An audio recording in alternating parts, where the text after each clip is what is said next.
Hello everyone, I thought I would drop a quick video to give some thoughts about Splatoon Raiders, which has just been released this week. Before we start, there will be spoilers here. Please don't watch if you don't want the story or endgame spoiled for you. I'll do my best to not give away everything about the game, but I do want to discuss some late game stuff that I think helps form my initial reaction to this game. This is a review, but it also isn't a review, and it's a bit of a think piece about where Raiders sits in Splatoon overall and the comparison to Salmon Run. I'm not a game reviewer, this is kind of like word vomit really. But whether you agree or not, Nintendo considers Splatoon to be one of its big 5 IPs, and Raiders is a very good demonstration of this. I uploaded an 11-hour VOD on my second channel where I streamed my first blind playthrough of the game. It was a great experience, nobody spoiled the game for me, and I got to figure things out as I went along. I immediately went for the hardest difficulty, which is called Survivalist, as I'm a Splatoon series veteran. I like that there are different choices, and I think being able to pick which difficulty works for you is great. Survivalist is the right difficulty for me. Any less, and I think I would have been bored. I think the game strikes the right balance of being friendly for newbies, or as the game calls them, tourists, but also bring in a fresh new challenge for players like myself. The thing I noticed immediately was that I was failing missions and that the game forces you to upgrade continuously. When games are too easy, you start to impose self-restrictive rules to make it more of a challenge, something like a Nuzlocke in Pokemon. With Raiders, I immediately sensed the difference in difficulty should I seek it out. I sought it out and I was humbled immediately. Should we do the hardest one? 76. Let's just go straight for the hardest one. That's so funny. This to me is the mark of a brand that knows its audience. Let me make mistakes. Let me fail 100 times. I will find a way through it through brute force. But if that isn't something that appeals to you, then you can tune down the difficulty, ask for some help, and make it less stressful. What wins? Me or one small throw? At the end of the game, you start to realise that Raiders is similar to Salmon Run in the sense that the difficult part is more of just a DPS check, as in the better your DPS, the better you'll do. But I do think that this is a nice direction for the game to go in. Continuous fighting, continuous stressing of your resources, and the realisation that you may need to go back, redo a few levels, get some more gear, and come back slightly stronger to see if you pass. I'm not going to go into too much depth with the story in this video. The main reason is that the lore and the story is not why I love this Splatoon series. Sorry, before you crucify me, know that I do deeply appreciate the labour of love that this game is and how the story connects with the previous games, but for me that isn't the main appeal of Splatoon. I also don't want to ruin too much for people who may have not gotten there yet. It's kind of not relevant to this video. We know more about Salmon Run, the Salmonids, the backgrounds of the deep cut characters, and we have endless scrolls and artwork to decipher for months to come. The final boss is interesting, to keep it simple. If you're looking for deep cuts on lore within the series, I'm not the person for that. But all of that withstanding, I enjoyed the story for the most part, and I'm curious to see if there is ever anything more that comes from it.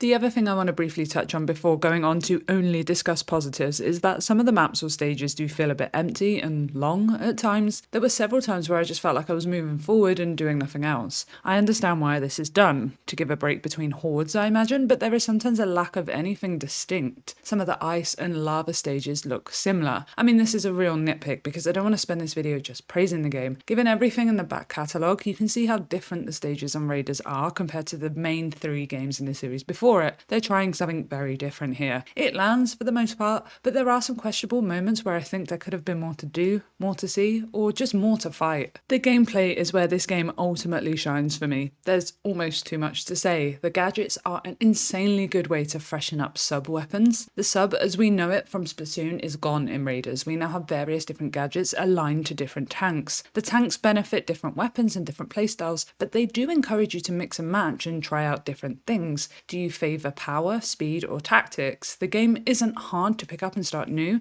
It does a good job of explaining and guiding you through these things, but then it does have a difficulty spike should you choose to go down that path, which will no doubt give challenge and longevity to the game. I've watched a few different people play this game since it came out, and the best thing about this is that everybody has played it differently. I've seen pure single player stories, survivalist blind playthroughs, Nuzlocks, co-op adventures, open lobbies to try out different weapons and tanks. There is so much freedom in the way you attack this game, so to speak. I also think Raiders does an excellent job of balancing the chaos. As you progress through the game, the hordes of enemies get stronger, crazier, and bigger. There is a risk of overwhelming the screen and the UI. Maybe I'm used to Salmon Run and other PvE games, but to me there isn't too much on the screen at once. I can see my health bar, my special, my gadget gauges, the team I'm playing with, and the objectives. It's almost perfectly balanced and easily understandable. Modification of everything is a welcome change to seasoned Salmon Run players. We get almost nothing in Salmon Run except for some suits. In Raiders, the weapons, the tanks, the gadgets, the specials, the hair, the clothes, the abilities, it's truly endless. The clothes and hairstyles and language of the game is inclusive in ways that other games haven't caught up with yet. In terms of weapon and gear, what worked for you in one raid will not necessarily work for you in the next, and so the game encourages you to try out different things. Unlockables are hidden behind different tanks and gadgets. The more you try everything out, the more rewards you get. There is a real ability to grind the game out over weeks, months, or even years. It feels endless in its content, which in the day and age of free-to-play games, it's kind of a welcome sight. Again, I don't want to give too much away, but I sincerely encourage you to try different weapons and abilities. Weapons you may feel like you didn't gel with in the other games may feel different here. My current favourite weapon is the tent umbrella. There is something so satisfying using the shotgun with the canopy. I don't think I would ever willingly pick this weapon in Splatoon 3. My first playthrough of the game impressed me. I do have the background of Splatoon and Salmon Run, so whilst I was able to blast through it in less than half a day, I do think I'm an outlier. For most players, this game has a lot of single player content that should keep you entertained. There are many different routes you can take and many different hidden extras. There are many reasons to replay levels, and as you clear the story, you get the chance to increase the difficulty even more. When I completed the story, I didn't feel like I completed anything, actually. I rolled the credits, but I know I have more left to do, more to collect, to discover, to beat, and I know there is a lot of post-game and end-game content, including a different final boss and what feels like an endless mode. Maybe I should have waited to complete these things before doing this video, but I don't think it will change much. If anything, I think I'll just rate the game higher. I've already seen enough. I know I will enjoy these extras. Since rolling the credits, I've since spent time going back and doing raids at higher difficulties on my own and with my friends, and there is a deep-rooted satisfaction that comes from completing something that is genuinely difficult in a way that is different from most other Nintendo IPs. I really do think Raiders is an exception to the rule of Nintendo games being classically considered easy. Splatoon fails in its ability to capture a Western market, and we can discuss why this is in a lot more depth than I should go in today, as it's a tangent for the ages. But what is it about this game that causes Western media and players to reject it so much? Sure, critics aren't always correct, and this series has been going for 10 years now and continues to grow in popularity in Japan. But tell me, have you ever met another Splatoon fan in the wild outside of Japan? Saying that, the reviews have been mostly positive, which feels a bit like a fever dream because I don't recall the almost uniform positive reception for the previous games in the franchise. Currently on Metacritic, it has a score of 81 out of 100 for critic reviews and a score of 9.1 for user reviews. Splatoon 3, I think overall edges it in terms of positive scores, but given that Raiders has been out less than a week, I think we might see this become the most popular Splatoon games in terms of reviews and opinions. I hope it does. I hope it brings more players to the series, and I hope by extension of that, we see more development for Salmon Run in the future. It's crazy how a small little side mode in Splatoon 2 has gone on to inspire and have its own fully fledged spin-off game. It's a testament to how adored this game mode is. One of the larger elements of this, in my opinion, is the lack of couch co-op or team-based co-op modes in gaming at the moment. Nintendo, in my opinion, are the kings of couch co-op games, and they have an ability to create little gems that stand the test of time. Not everybody wants a competition, not all of us have a competitive drive that bleeds into video games. It isn't inherently devoid of competition, but the good thing about Raiders, and I think the almost immediately likeable thing about it, is that competition is not the main thing here. It's co-op, it's teamwork, it's helping each other. Sure, you can go out and get the quickest clear on a den or the highest power egg score or last the longest in the endless mode, but these aren't mandatory. These are end game goals that you can decide if you want to try. You can spend your time tinkering with your gear and gadgets to try and defeat the super spicy raid with your friends, or just go online and ask for help. Raiders makes it so easy to ping randoms, get a lobby, and then just leave and carry on afterwards. There is something so inherently freeing about not knowing the names of your teammates, but helping each other out in the moment and then just going off in your separate ways. Anyway, I think I've truly gone off on a tangent, but I thought it was just interesting to mention some of the reviews about this game. There aren't many negative reviews, which is amazing for Splatoon. But will this be a system seller? I'm not 100% sure about that.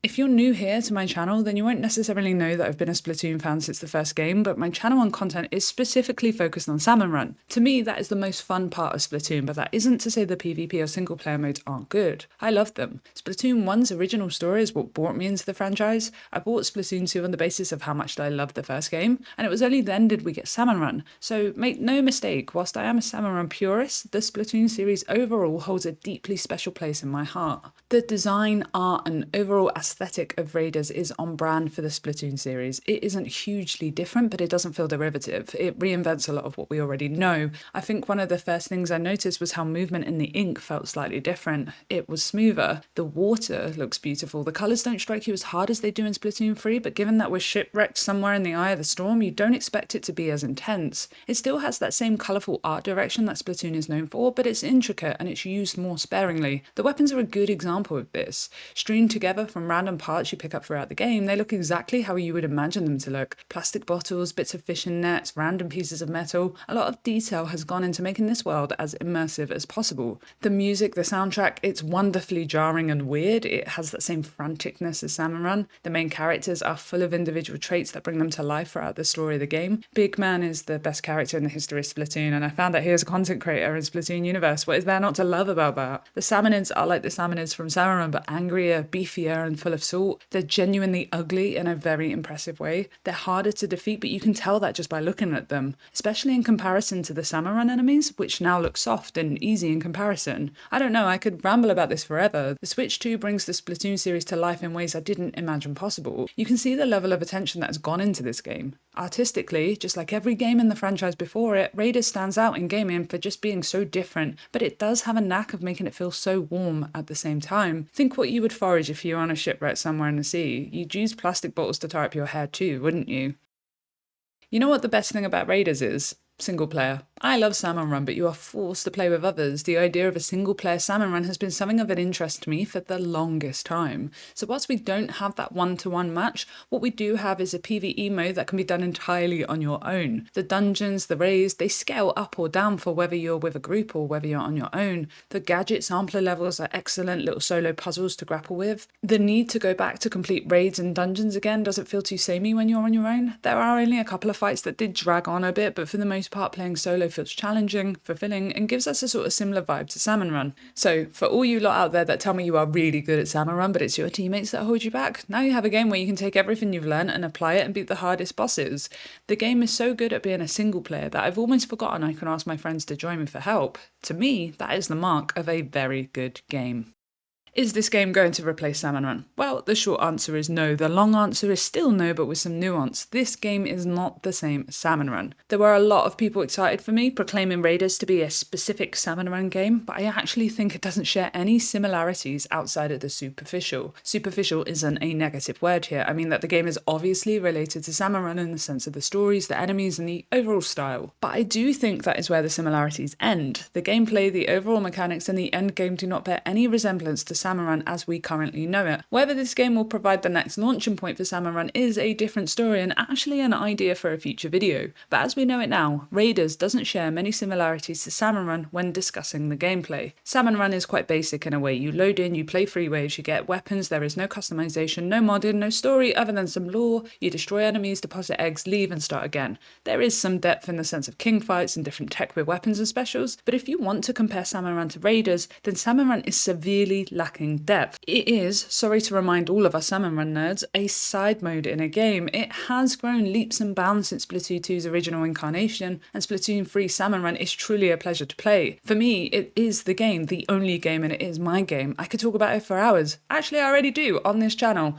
Will I do the same for Raiders? Only time will tell. I enjoy Raiders a lot, and I definitely think there is a lot of transferable knowledge from Salmon Run that I've brought over, but one of the refreshing things about Raiders is that there is a lot that has changed that makes it stand out as a completely different entry to anything we've had before. Sure, some of the bosses act the same, but they've changed the timing of the cycles, the health of those bosses, the designs, the movements, all to cater to a single player mode first and foremost. You can even stun the enemies at times. This is just so fundamentally different from Salmon Run. No matter how long I play this game though, I will always instinctively try to throw a bomb in a Morse's mouth before remembering that actually, This isn't Salmon Run. The muscle memory from that game is now kind of useless for the enemies. They've changed them so much and they've brought in newer enemies. Not having a sub-weapon changes a lot. The tanks and the gadgets change a lot. There are endless amounts of ways to change your loadout, your weapons, your gadgets. There are new salmonids that have never appeared in Salmon Run before. The Smoker, for example, is a fantastic new enemy that really forces you to think about how long you want to leave it up and active for. It releases a plume of smoke that protects the other salmonids. What I would give to have something like this in Salmon Run to make the game a bit harder, but this is nothing like Salmon Run. I can only dream of this for Salmon Run in the future. For now, Raiders stands out as something that has taken inspiration from Salmon Run but has moved off so far from it that I think you actually do Raiders a huge disservice by comparing it to Salmon Run. I explained it like this on my stream. Imagine you have a tree. The root and the trunk of the tree is Splatoon. You have these huge branches coming off in several different directions. Splatoon 1, 2, 3, Octo Expansion, Side Order, Raiders, and Salmon Run. Salmon Run is a huge branch that has several branches coming off of it, but Raiders isn't on that branch. Instead, Raiders is a branch of the main tree itself. It's close to the Salmon Run branch, and certainly they take in shared resources. They may even be forked at the bottom, but they don't belong on the same overall branch. There are clear differences between the two. There are more differences between the two than there are similarities. Maybe in time the branches and their leaves or flowers may overlap and reach each other. Maybe we'll have way more to share in Splatoon 4, whenever that happens. I hope you enjoyed this. I'll be over at twitch.tv/Rachelski with more Raider streams. See you there. Excellent.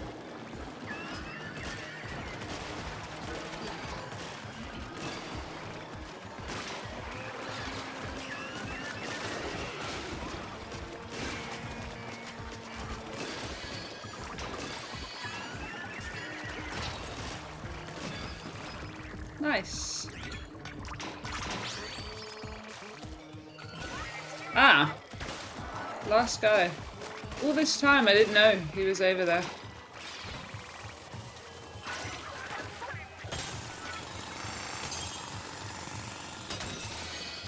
Easy. That wasn't that bad. I got a 5-star Rapid Pro, now it's my only weapon. Hi Pat! I love the boomerang gadget. Yeah, boomerang's quite good. I did use that for a little while.